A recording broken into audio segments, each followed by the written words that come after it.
ছেলেরা শোনো বাপ, এটা তোমাকে কামে লাগবো বাপ, আমি বন্ধুর কথা ফেলে দিও না, অনুরোধ করছি বাপ। তোমরা যারা অশ্লীলতা, বেহায়াপনা, বিবাহের পূর্বে হারাম এই যৌবনের তাড়নায় তোমরা যারা নাচ গান, জিনা, ব্যভিচার, মোবাইলে অশ্লীল দৃশ্য দেখো, এবং যারা কোনো মেয়ের সাথে অবৈধ প্রেম সম্পর্ক, নাজায়েজ যে কোনো রকমের সম্পর্ক করছো, আমার অনুরোধ তোমরা এই কথাটা শোনো আমার। দেখো আল্লাহ কি বলছে। আল্লাহ বলছেন আল খাবিসাতু লিল খাবিসিন।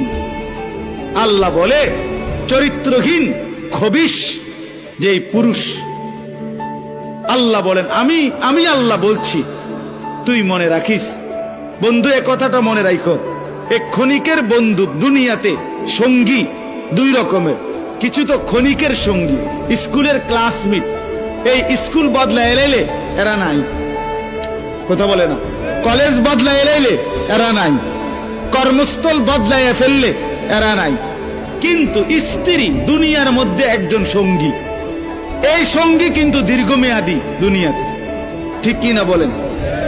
স্ত্রী একদিনের, স্কুল বদলাই এলে স্ত্রী বদলে যায় না।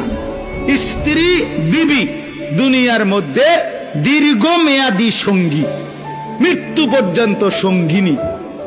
আর স্ত্রী শুধু স্ত্রী না, স্ত্রী আমার বংশ, আগামী দিনের প্রজন্ম, আমার সন্তান, আমার সামনের আগত জেনারেশন, এর দ্বারা আমার আগামী দিনের পরিচয়। তাহলে এটা কি একটা গুরুত্বপূর্ণ বিষয় কিনা?